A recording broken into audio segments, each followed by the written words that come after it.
একটা প্রশ্ন করিয়াছে দান,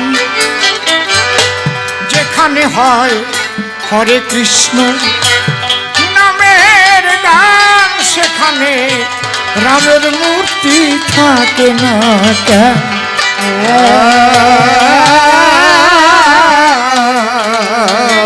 কারণ হরে কৃষ্ণ কৃষ্ণ কৃষ্ণ হরে হরে, হরে রাম রাম রাম হরে হরে, রাম নাম আছে নামের ভিতরে।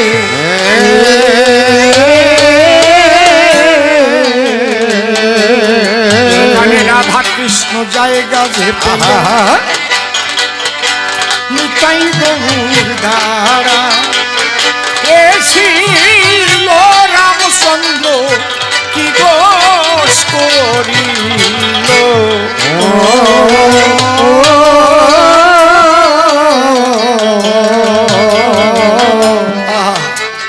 বাবা নির্মল, তুমি একটা গ্রন্থ তুমি পড়ে দেখবে বাবা,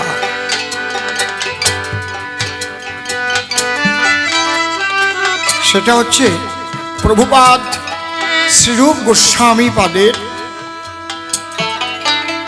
একখানা গ্রন্থ পড়বে, ভক্তি রসামৃত সিন্ধু।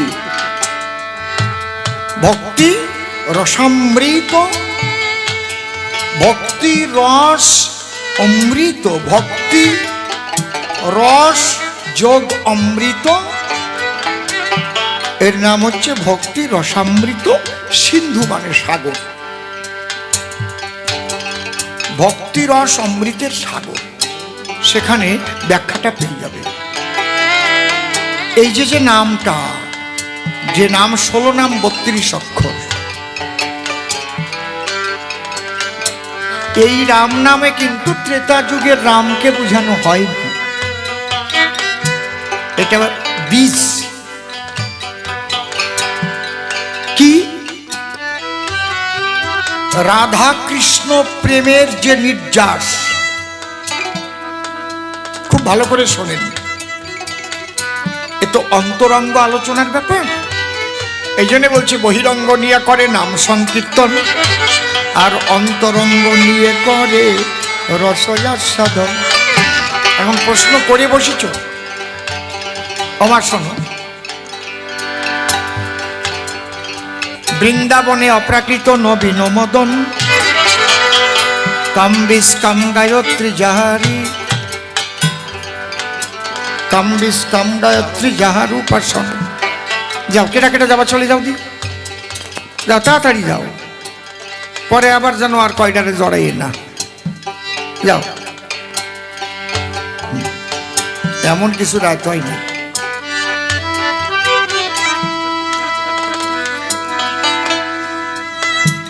আসতে তাহলে আমরা কি হলো, কোন জায়গা কি হলো, কোনটা এটা ঝট করে বেড়ে উঠলো, কোনটা যেটা ডিসকানেক্টেড ছিল পরে কানেকশন পেল, এরকম কোনো একটা। ভালো করে শোনেন,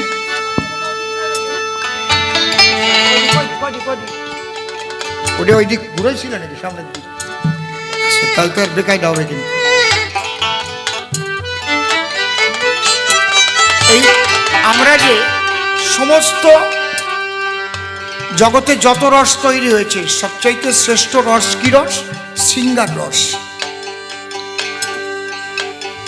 এই শৃঙ্গার রস প্রাকৃত আর অপ্রাকৃত। প্রাকৃত শৃঙ্গার প্রাকৃতের মধ্যে দিয়েও মানুষ অপ্রাকৃত জগতে যেতে পারে, কারণ প্রাকৃত সাধনা না করে তো অপ্রাকৃত জগতে যাওয়া যায় না। সাধন ভজন তো প্রাকৃত, সেখান থেকে অপ্রাকৃত জগতে সাধনার দ্বারাই আপনি পারেন যেতে। মূল কথাটা বলছি, এই অপ্রাকৃত যে রস আস্বাদন, শৃঙ্গার রস আস্বাদন,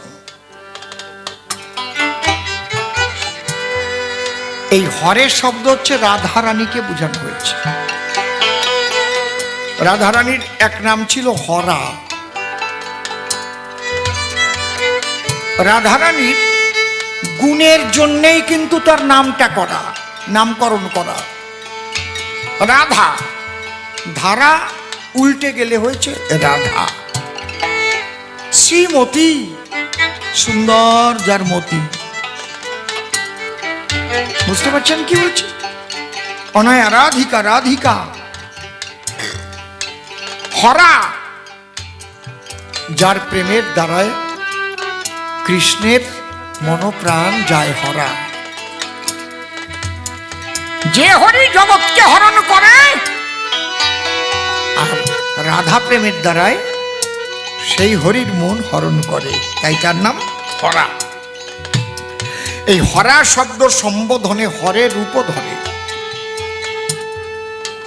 8 বার হরে কেন? বৃন্দাবনে অষ্টসখী, এক একটা সখীর কাছে এক একটা রস ছিল। যেমন বেহালা বাজাচ্ছে একটা রস আছে, ঢোল বাজাচ্ছে তার একটা রস, হারমোনিয়ামের একটা রস, দোতারা একটা রস, আলাদা আলাদা রস না, কাশির একটা রস, সব কয়টা মিলিয়ে প্রত্যেকের কিন্তু আলাদা আলাদা ভূমিকা আছে এখানে। আপনি বললেন সরকার মশাই, আমরা একটু বেহালা এত সুন্দর বাজাচ্ছে, ওনার একটু দাঁড়ায় বাজনা শুনবো, ভালো লাগলো। আপনি বললেন ঢোল কি অপূর্ব বাজায়, একটু দাঁড়িয়ে বল কয়ে কয়ে বাজায়, দোতারা একটু বাজায়। তাহলে প্রত্যেকটা কিন্তু আলাদা আলাদা রস। এই রস দিয়ে শ্রীকৃষ্ণকে করে বস। তাহলে এই 8টা রস এক এক সখীর কাছে যেন যখন কৃষ্ণ যায়, এক একটা রস দিয়ে তাকে আনন্দ দেয়। যখন রাধারানীর কাছে কৃষ্ণ উপনীত হলো, সেই অষ্টরস একাধারে তখন রাধার মধ্যে পেল। বলো, এই জন্যে সেই বলে না অষ্টকালীন নাম কীর্তন, বলে না অষ্টকালীন পদাবলী। এই 8টা রস 8টা হরে।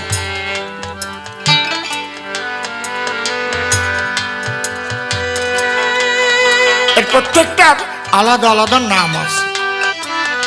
আর 4 বার কৃষ্ণ কেন? এই যে রস আস্বাদন করতে গিয়ে কৃষ্ণ 4ই মূর্তি ধরেছিল, 4ই নায়ক। ধীরোদাত্ত, ধীর শান্ত, ধীর ললিত কয়, 4 রকমের মূর্তি ধরে রস আস্বাদন।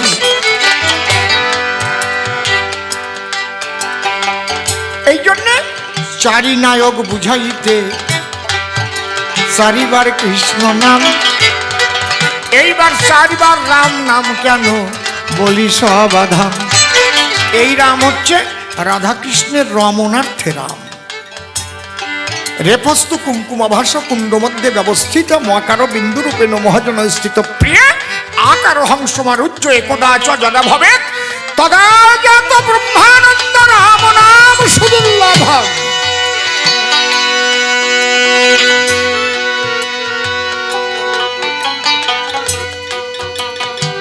রমণার্থে রাম, এই অপ্রাকৃত রমণ সেটাও 4 বার। এই 4 বার অপ্রাকৃত রমণ ক্রিয়া হয়। 4ই নায়ক হয়ে খেলা করে আমার রসময়। আর অষ্টরস একাধারে রাধারানী দিল। এই যে তারক ব্রহ্ম নাম সৃষ্টি যে হইল। তুমি যদি ভাবো কি ওই ত্রেতা যুগের রাম, তাহলে তো রাম মূর্তি থাকতো।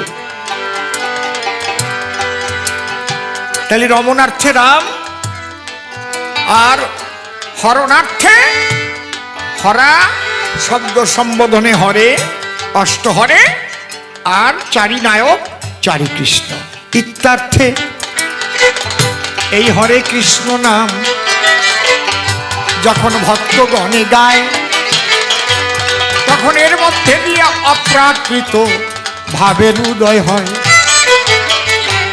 হরে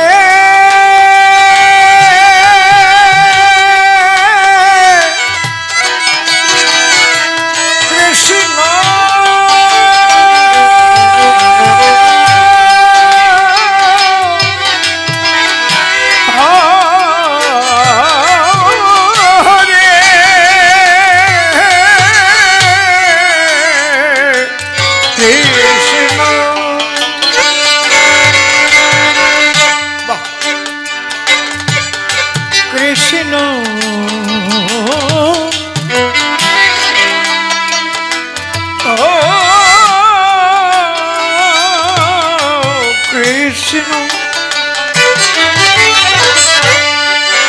Hare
এই যে মন্থন হচ্ছে, মন্থন রমণ, এটা একটা রমণ। এই রমণ করিতে করিতে কি ওঠে?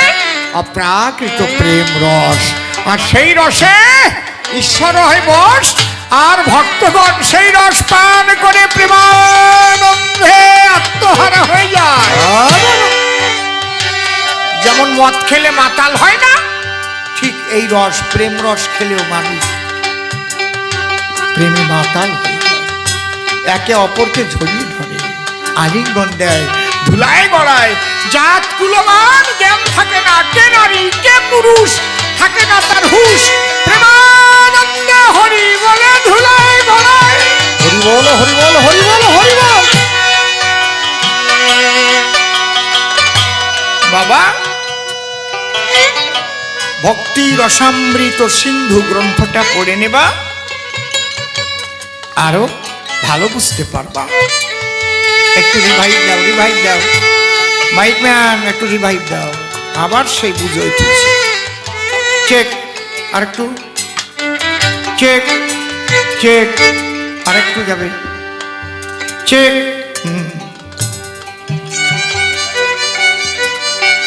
বলছে নারী নিয়ে কিভাবে ব্রহ্মচারী হয়। বাবা, ব্রহ্মচারী কথাটা নারী না থাকলেই, বিয়ে না করলেই যে ব্রহ্মচারী হবে এটা ঠিক না। ব্রহ্মচারী মানে ব্রহ্মে যিনি বিচরণ করেন। যেমন নভোচারী, আকাশে যিনি বিচরণ করেন তাকে কি বলে? আকাশচারীও বলা যায়, সেখানে বলে নভ মানে আকাশ, নভোচারী। নভোচর প্রাণী মানে আকাশে উড়ে বেড়ায়, জলচর প্রাণী। যিনি ব্রহ্মে বিচরণ করেন, আগে বুঝতে হবে ব্রহ্মের স্বরূপ কি। ব্রহ্মের স্বরূপ আনন্দ। আমার যদি জামাটা এই জায়গায় পোড়া থাকতো তাহলে অনেকে ভাবতেন মনে হয় সিগারেট খেতে গিয়ে পুড়ে গেছে, কারণ আপনারা আগুনের স্বরূপ জানেন, তার মধ্যে দাহিকা শক্তি আছে। যদি ভিজে যেত তাহলে ভাবতেন জল পড়েছে, তাই তো? তাহলে ব্রহ্মে যে বিচরণ করছে আপনি কি করে বুঝবেন?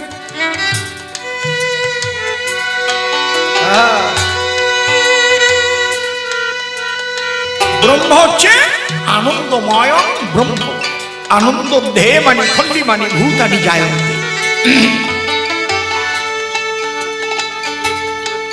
ব্রহ্ম এমনই আনন্দময় যে আনন্দ হতে অনন্ত আনন্দ বহির্গত হইলেও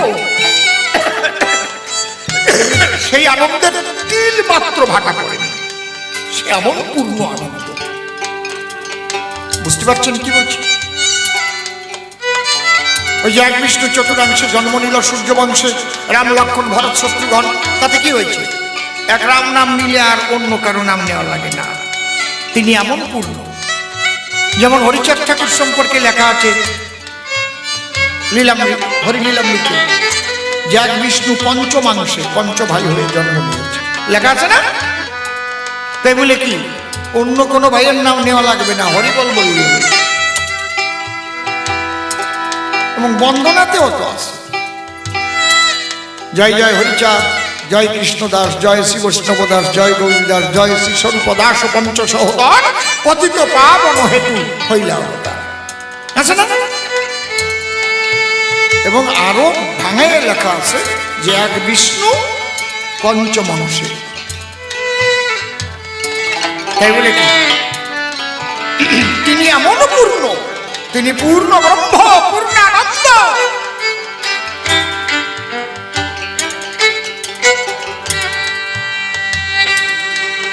তাহলে আমার একটু বসতে পারতেন না? আমাদের গান তো হয়ে গেছে, অনেক রাত হয়ে গেছে, আর একটু বসে মিলন করি। তাহলে সেই ব্রহ্ম, সেই ব্রহ্মে যে বিচরণ করে সে হচ্ছে ব্রহ্মচারী। ব্রহ্ম আনন্দময়, তার মানে সবসময় যে আনন্দে বিচরণ করে। তাহলে আনন্দে বিচরণ করতে গেলে কি করতে হবে? এই পৃথিবীতে যদি 750 কোটি মানুষ থাকে, তার মধ্যে তো 50 কোটিও সন্ন্যাসী নাই, তার 700 কোটি সংসারী মানুষ। তাহলে সংসারে থেকে ব্রহ্মে বিচরণ করতে পারে কিভাবে? হ্যাঁ, সৃষ্টিকে রক্ষা করে, যে পিতৃধন রক্ষা করে, তার আনন্দ এ জগতে কে নষ্ট করে? সৃষ্টিকে রক্ষা করা ছাড়া তোমার পিতৃধন কামনা বশত কখনোই যেন তুমি নষ্ট না করো। কঠিন আছে, মুখ দিয়ে বলা যায়, অত সহজ না। এই জন্যে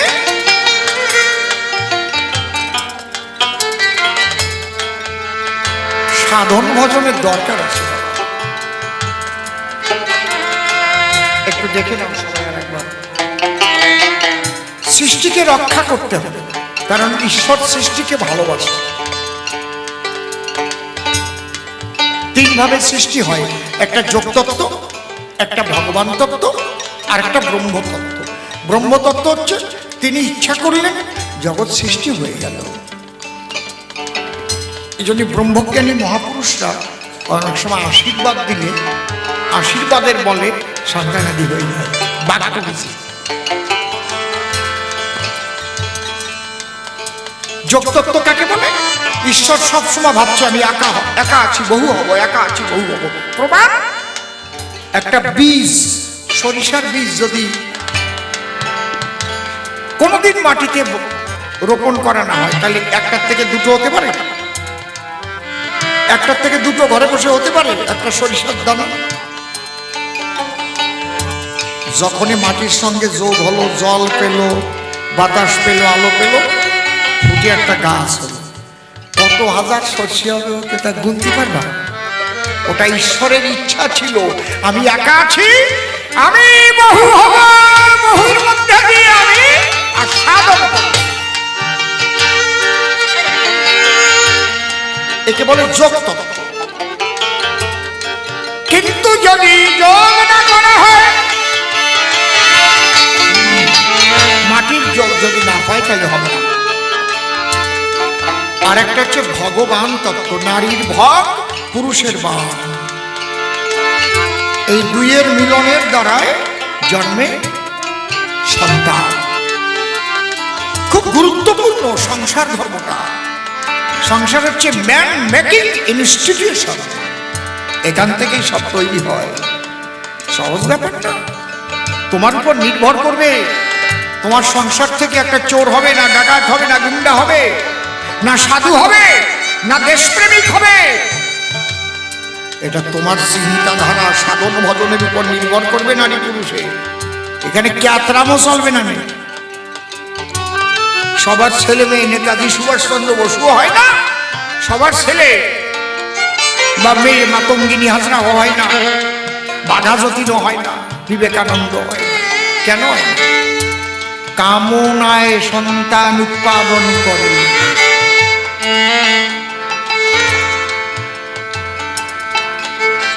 ঈশ্বরের কাছে চেয়ে এনেছিল কি এমন একটা আত্মা তুমি আমাদের মধ্যে, কথা যার দ্বারা জগতের কল্যাণ হয়, ভারতবর্ষকে রক্ষা করতে পারে এমন একটা মানুষ পাঠিয়ে দাও প্রভু।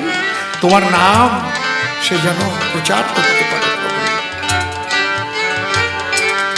এই আনার সময় হচ্ছে তোমার চিন্তাটা মনের ভাব। এই জন্য মন বুঝে ধর আর বিসি গুনিয়ে করি। কাঁঠাল খায় ফকির হাট, গু খায় এসে বাড়ি। তোমার যেমন মন হবে সন্তান কি তোমার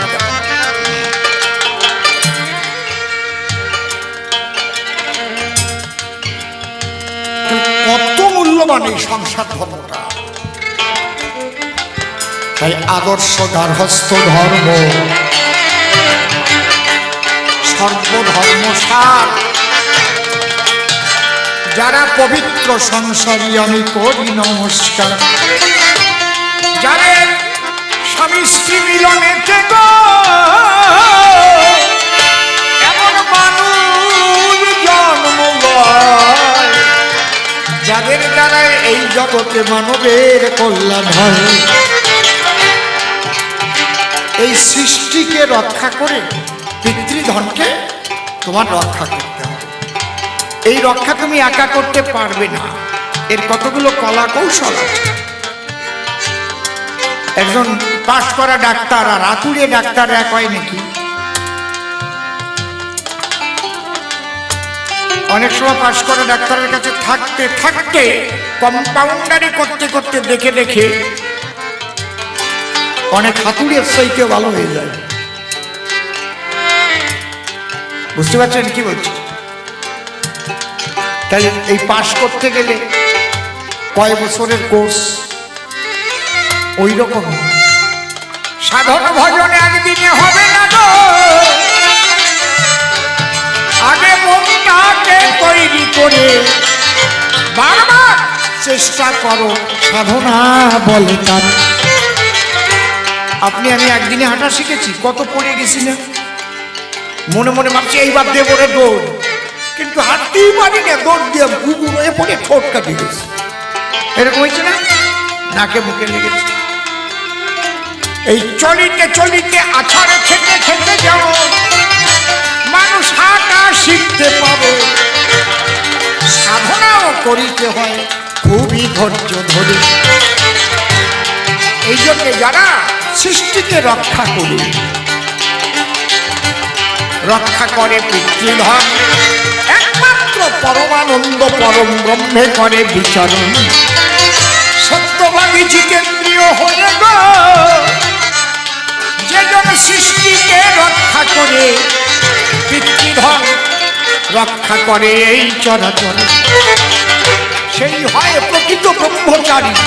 বললাম সবার ঠাই, শুধু বিয়ে না করলে ব্রহ্মচারী হওয়া যায় না। তাই হয়তো বিয়ে না করলে চিরকুমার সে হতে পারে, কিন্তু ব্রহ্মচারী হবে কিনা সেটা দেখব বিচার করে। সত্যানন্দময় হয়ে যাবে, ব্রহ্মজানন্দময়। পরিষ্কার জবাব দিয়ে গেলাম দাঁড়ায় সভায়। বলে মহাপ্রভু নাকি নারীকে কাঠের নারী দেখতে করেছে মানা। মহাপ্রভু কোথায় গিয়ে করেছিল আলোচনা?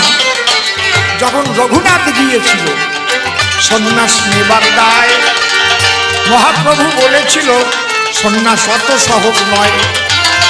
মর্কট বৈরাগ্য প্রভু না করিবে, অনাসক্ত হইয়া যথা বিষয় ভুঞ্জিবে। সন্ন্যাস করতে গেলে কত কঠিন জানো?